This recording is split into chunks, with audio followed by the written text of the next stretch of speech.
Hello everyone, welcome to master author classroom. আজকের উপস্থাপনায় রয়েছে গ্লোবের উপরে ডেমো।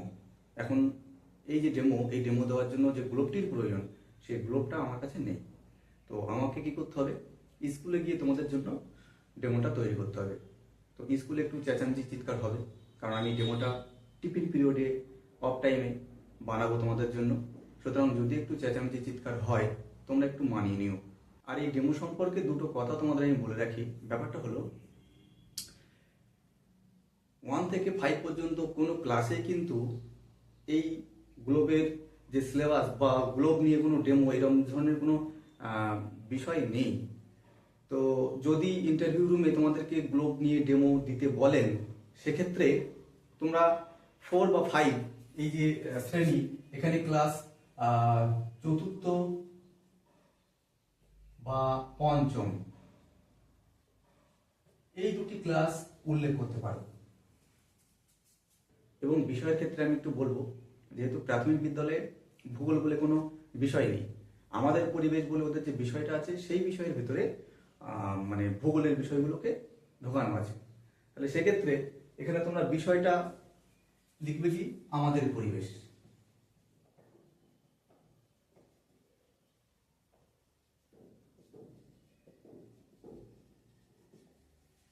তো এটুকুই তোমাদেরকে বলার। তো চলো দেরি না করে ভিডিওটা শুরু করা যাক। গুড মর্নিং স্টুডেন্টস, আশা করি তোমরা সবাই ভালো আছো। Very good. আজকে আমরা একটা খুব মজার বিষয় শিখব। আচ্ছা বলো তো, আমরা কোথায় বাস করি? কোথায় বাস করি? পৃথিবীতে, তাই না? Very good. দেখো, এই যে আমরা পৃথিবীতে বাস করি, আমাদের পৃথিবীটা কেমন? এইরকম গোল। কিন্তু পৃথিবী কি প্রকৃতপক্ষে এরকম গোল? তা তো নয়। পৃথিবী এই উপরের দিকটা কিছুটা চ্যাপ্টা থাকে, আর নিচের দিকটা কিছুটা চ্যাপ্টা থাকে। অনেকটা না, ঠিক কমলা লেবুর মতো। তাই বলে কি আমাদের পৃথিবী কমলা লেবুর মতো? তা তো নয়। আমাদের পৃথিবী পৃথিবীর মতো, যেটাকে আমরা বলি জিওড। এবার যদি এই পৃথিবীর এই উপর থেকে নিচ পর্যন্ত এইরকম একটা দাগ টেনে দিই, তাহলে এটাকে কি বলে জানো? পৃথিবীর মাঝখান দিয়ে যে দাগ টেনে দিলাম, এইটাকে বলছি আমরা অক্ষ। কি বলছি? অক্ষ। এবার দেখো একটা মজার জিনিস, এই অক্ষ দিয়ে আমি একটা ছবি আঁকছি। দেখো, এই যে ছবিটা আমরা আঁকলাম, এই ছবিটা অনেকটা এরকম দেখতে না? এটাকে কি বলে? এটাকে বলা হয় গ্লোব। এটাকে আমরা কি বলছি? এটাকে বলছি গ্লোব। GLOBE,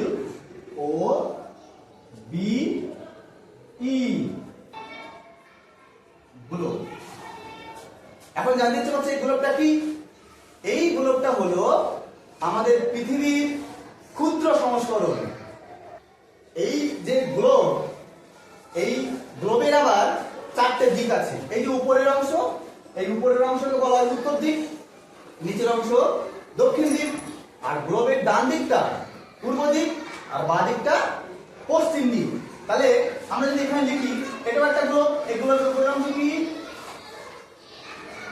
উত্তর। এই নিচে কি আছে? দক্ষিণ। আর এই দিকটা আছে কি? এটা হলো পূর্ব। আর এই দিকটা কি? পশ্চিম। আচ্ছা, এই যে গ্লোবটা দেখছো, এই গ্লোবটা হলো তো পৃথিবীর ক্ষুদ্র সংস্করণ। এখন এই গ্লোবটা কি সোজাসুজি আছে? সোজাসুজি নেই, একটু হেলে আছে না? ঠিক আমাদের পৃথিবীও কিন্তু একটু এরকম হেলে অবস্থান করে। এবং এরকম হেলে এই যে পৃথিবীর অক্ষ আছে, এই অক্ষের উপরে, অক্ষকে কেন্দ্র করে পৃথিবী এইরকম ভাবে কি করে ঘোরে। অর্থাৎ পৃথিবী কিভাবে ঘুরছে?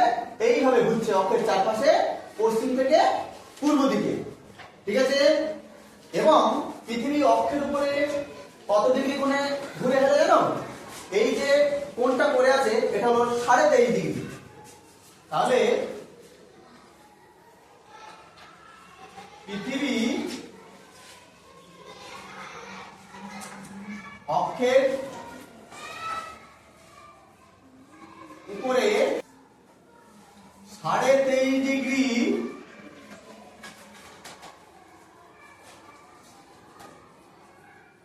কোণে ঘোরে। এই 23.5 ডিগ্রি কোণে যখন ঘোরে, পৃথিবী একবার নিজের অক্ষের উপরে ঘুরতে সময় নেয় 24 ঘন্টা। কত ঘন্টা সময় নেয়? 24 ঘন্টা।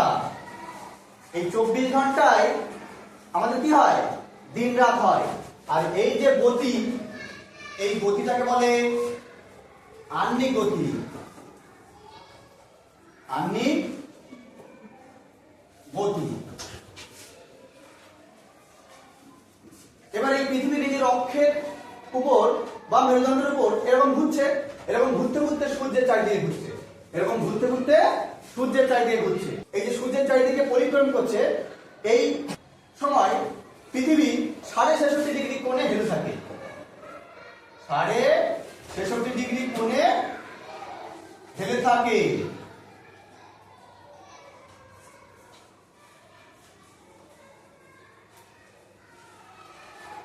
আর এই যে সূর্যের চারিদিকে যে পৃথিবী ঘুরছে, এইটাকে কি বলে জানো?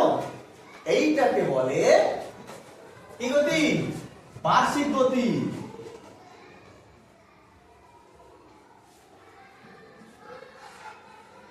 এর ফলে কি হয়? এর ফলে আমাদের পৃথিবীতে কি হয়? ঋতু পরিবর্তন হয়। আর এই বার্ষিক গতিতে পৃথিবীর মোট সময় লাগে কত? অর্থাৎ সূর্যের চারিদিকে পৃথিবী ঘুরে আসতে সময় লাগে 365 দিন।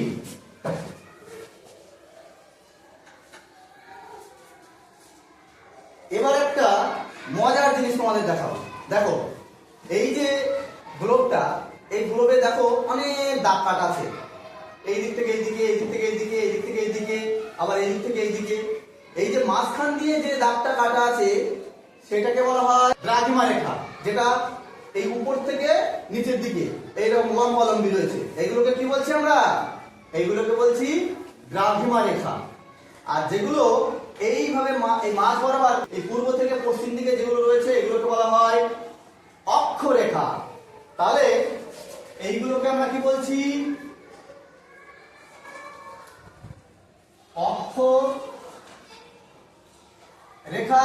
আর এই মাঝ বরাবর যেগুলো আছে, এইগুলোকে বলছি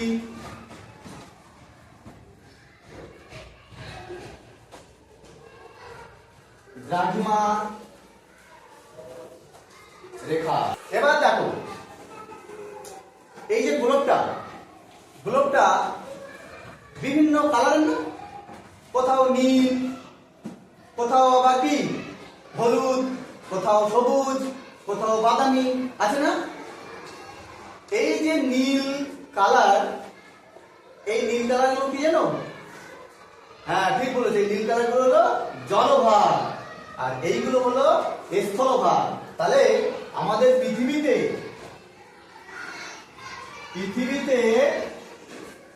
কত ভাগ জল? পৃথিবীতে 3 ভাগ জল আর 1 ভাগ স্থল। এখন এই যে জলভাগ, এই জলভাগগুলো দিয়ে কি তৈরি হয়েছে বলতো? সাগর।